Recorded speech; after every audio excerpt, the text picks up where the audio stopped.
What's going on, YouTube Degens? Today I am driving to LA. Normally I fly to LA, but because that whole Southwest Airlines debacle during the holidays where they canceled my flight 3 times on Christmas, I ended up having to borrow my sister's car. It's her old car and we drove it back home. So this car has been sitting in my garage for like 2 months now and I have to drive it back. So that's what I'm doing today. If you guys are familiar with the I-5 in California, you guys know it is a boring, like 5 or 6 hour drive just through farmland. There's nothing but cows and farms. But I decided to do a little research to make this drive a little bit more interesting for the vlog. And I found a couple of spots that I think I'm gonna just visit and check out. So stay tuned.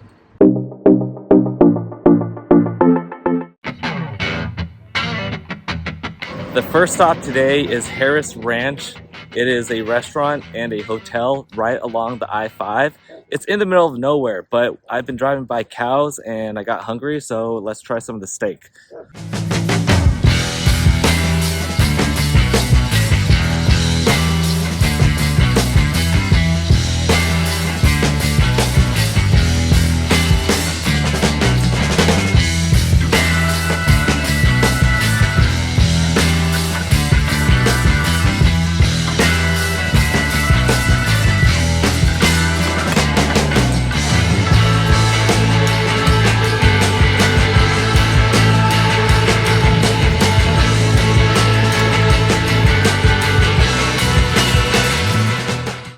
The reason why I'm going to LA is to play the 1200 LAPC Classic event.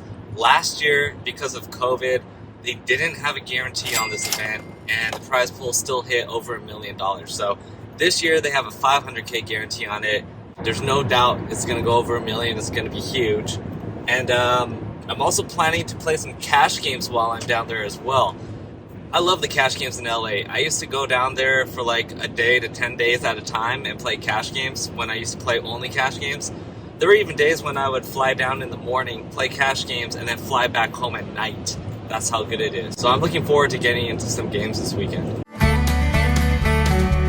I'm now at a place called Fort Tejon. I've never heard of this place until yesterday when I was looking for things to do along the I-5.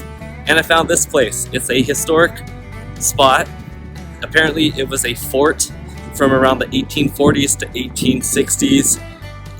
There was a lot of hostilities with Native Americans and I think the Mexicans because a lot of settlers were coming here for the gold rush. So they built this fort and then it closed down when the Civil War happened because they had to move all the troops back to the East Coast. So I'm just checking it out, stretching my legs. I did have to pay $6 to get in here and show you guys, but I care about you guys.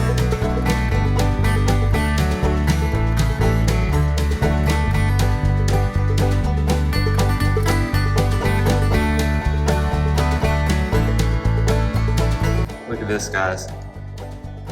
I knew I'd find something related to poker. Boom.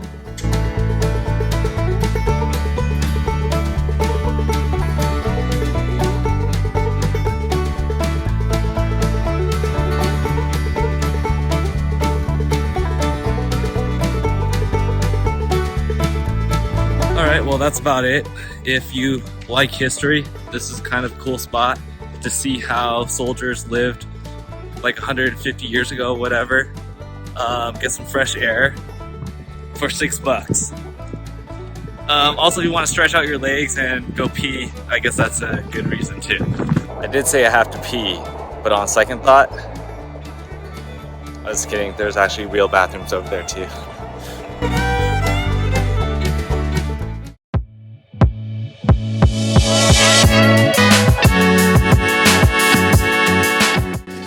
What's up, guys? I'm here at the Hustler. I'm trying something different because I've never seen a poker vlogger play Limit Hold'em. So I'm gonna play the 25-50 limit game here. I need that one. I was due.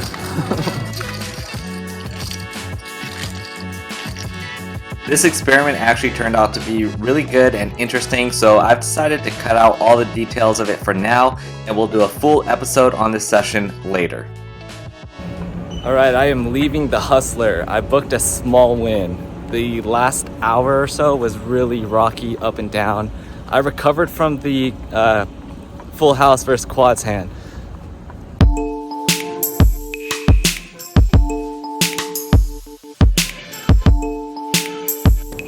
Today I'm at the Commerce for the LAPC Classic event. It's a 1,200 buy-in. The prize pool is going to be well over $1 million. So let's go register. My friend wanted the slide. Let's get started with a hand here. So we have ace-7 of clubs on the button. The blinds are 200 and 400. The cutoff is going to open to 1K. I'm going to call, and so is the small blind. The small blind is Sean Yu. He's a very good tournament player. He wanted to make sure that he got on the vlog. So here he is playing a hand with me. We flop a flush draw, king 5-4 with 2 clubs. The cutoff is going to continue with a 1K bet. I call, so does Sean. The turn is a great card. It's the king of clubs, which gives me the nut flush. It's very unlikely that my opponent would be playing a hand like king 5 or king 4. If anything, the best hands that they would have is pocket 5s or pocket 4s. So essentially, I have the nuts here. And I want to make sure that I get max value from all the king X possible hands that they could be holding. So when the cutoff continues again with 3K, I raise it up to 8K. Sean folds and the cutoff calls 8K. So I can legit put him on a king here and go for max value on the river. But of course, the river is super nasty. It is a 5 of hearts, which double pairs the board. A king would now be a full house. Luckily, he checks me and I check back, and he has a flush also. So this kind of sucks because I would have gotten max value on the river. But at the same time, we're also glad that he didn't have a king. Let's move on to the next hand. This is the next level. The blinds are up to 300, 500. I'm down to 24K. Under the gun has me covered. He's going to open to 2.5K. That's a 5X open, which is extremely large. To me, it indicates that he has a strong hand. I have a hand that I can set mine with, which happens because I flop the deuce. He continues to barrel 6K on the turn. I decide I want to continue slow playing, even though I don't have that many chips left. I want to keep his bluffs in if he's bluffing. I also don't want him to fold an ace or a king.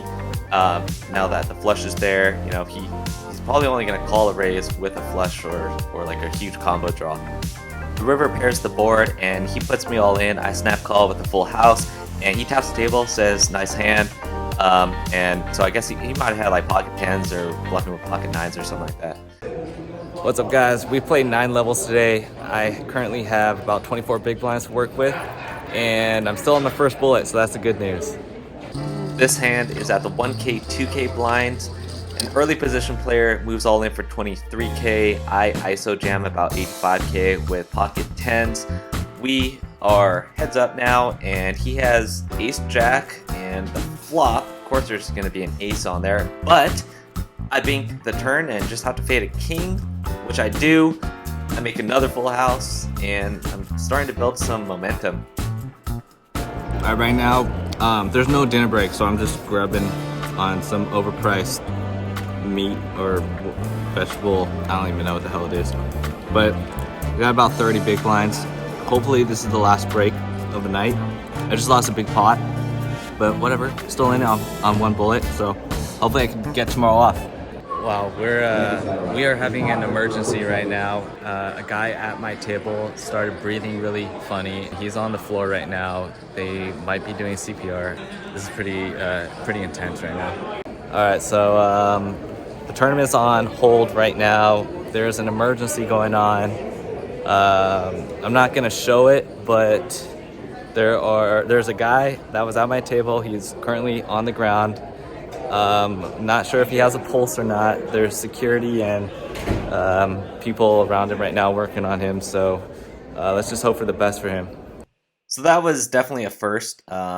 We were delayed for about 30 minutes, and I did hear that a couple days later that the man was still alive and in the hospital, which is great news to hear. It was just really, really interesting. Anyways, I kind of went card dead for a little while, and we're nearing the bubble. Here I shove with ace king. Nobody's going to call me, so let's just skip to the next hand. I have like 5 or 6 big blinds. I rip it with ace king again and get called by ace queen, and here's what happens. Okay. I'll allow that. I'll allow that. Nothing, Okay, nothing, that's it, huh? nothing dirty, Let me please. flop it. Spades? Oh my God. Fucking cool. You got hearts though. Oh, and the 10. Damn. Wow. Gross. Never like that.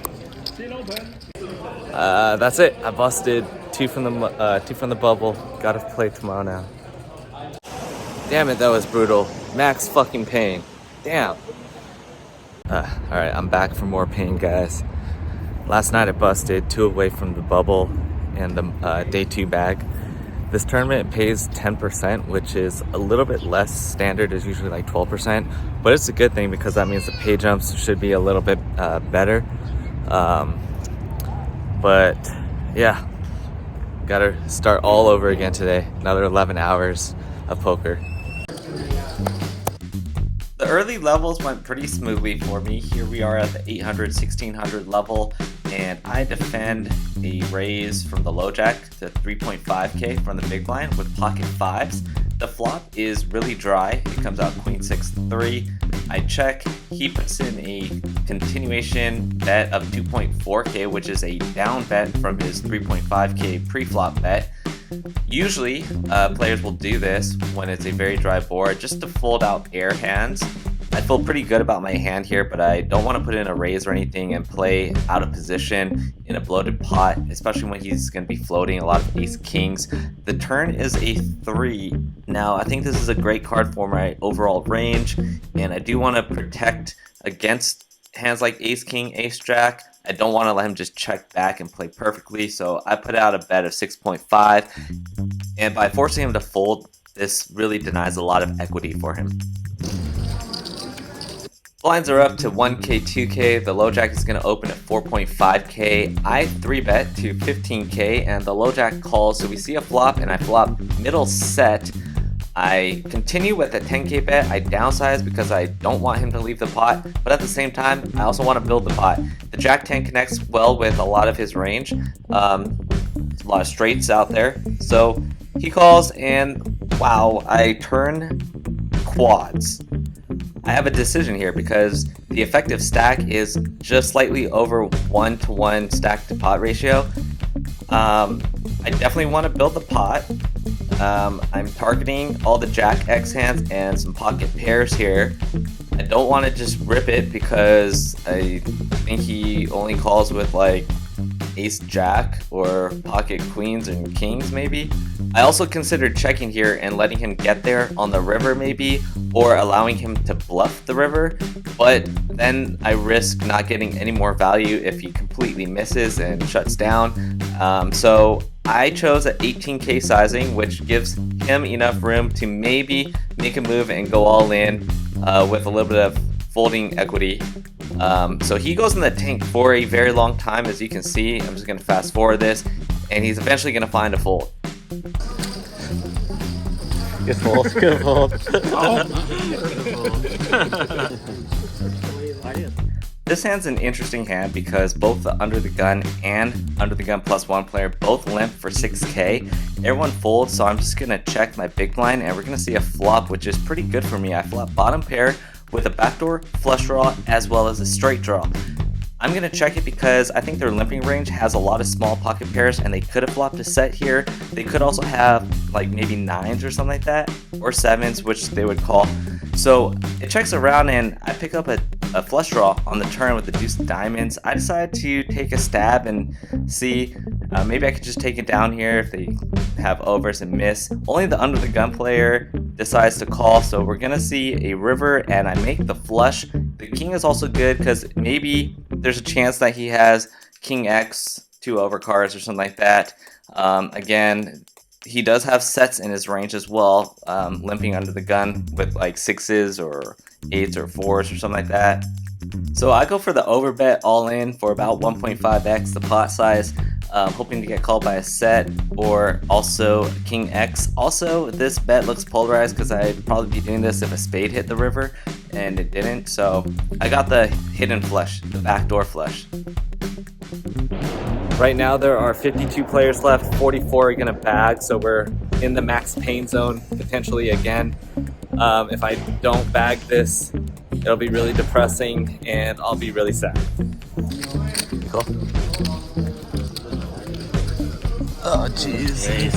And here I am, all in for my tournament life, 3 away from the bubble against aces, but I get lucky on the river. That's not the way I was planning to get there, but... Alright, we're on the stone cold bubble of the last starting flight of this massive prize pool event, and hopefully I'm not the bubble boy. Yes! Alright, we got a bag of 292K for tomorrow. Alright, that feels really good to bag. Took 2 bullets total, and tomorrow we'll be playing for almost $250,000.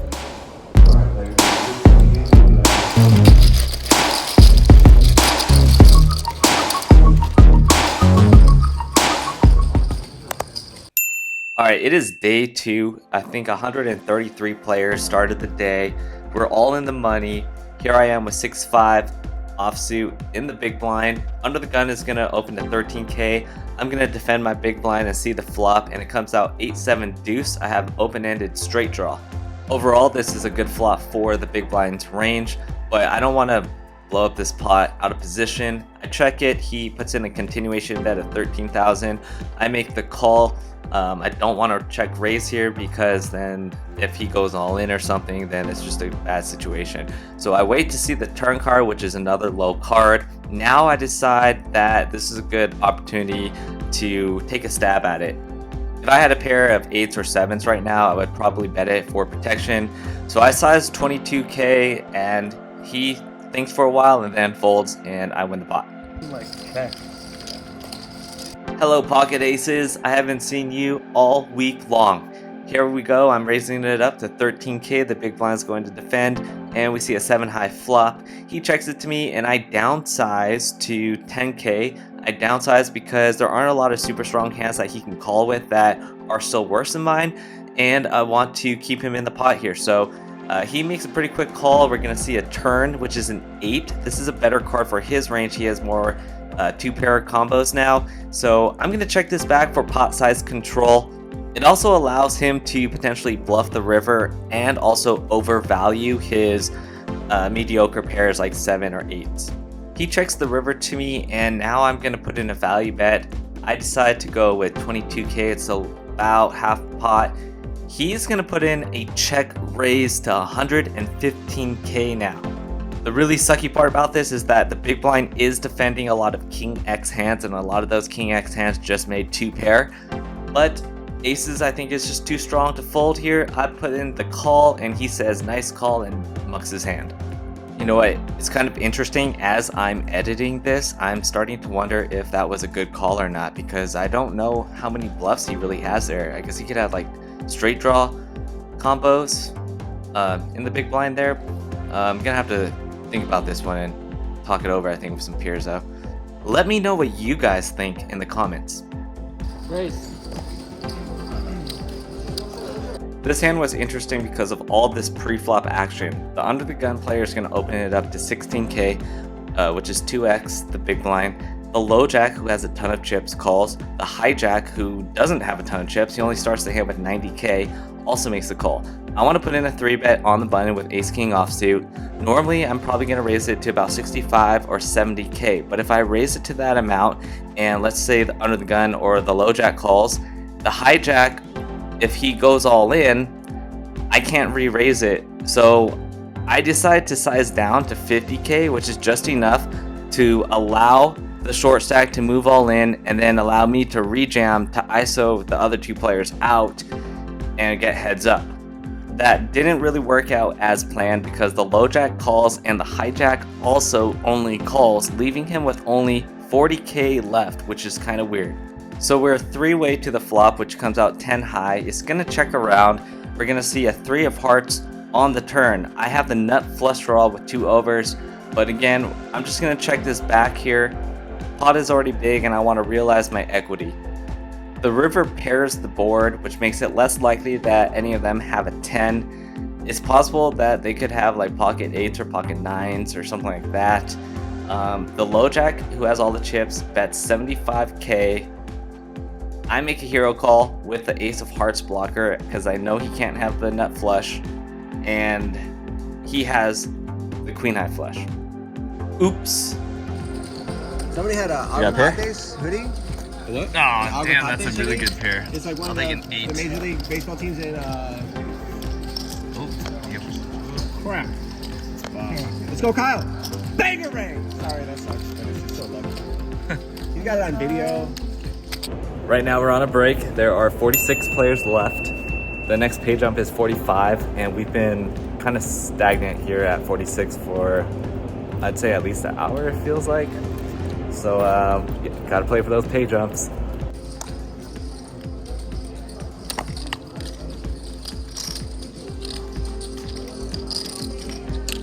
All in. Oh, wait.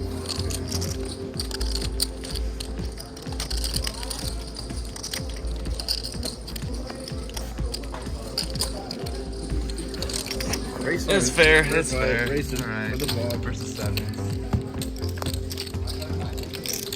I'll take 2 diamonds. One I'll take diamond, 1 more diamond. Backdoor straight. Gonna do a little slow. Backdoor pair. That's something. I can't even see. Got 43rd. Damn it.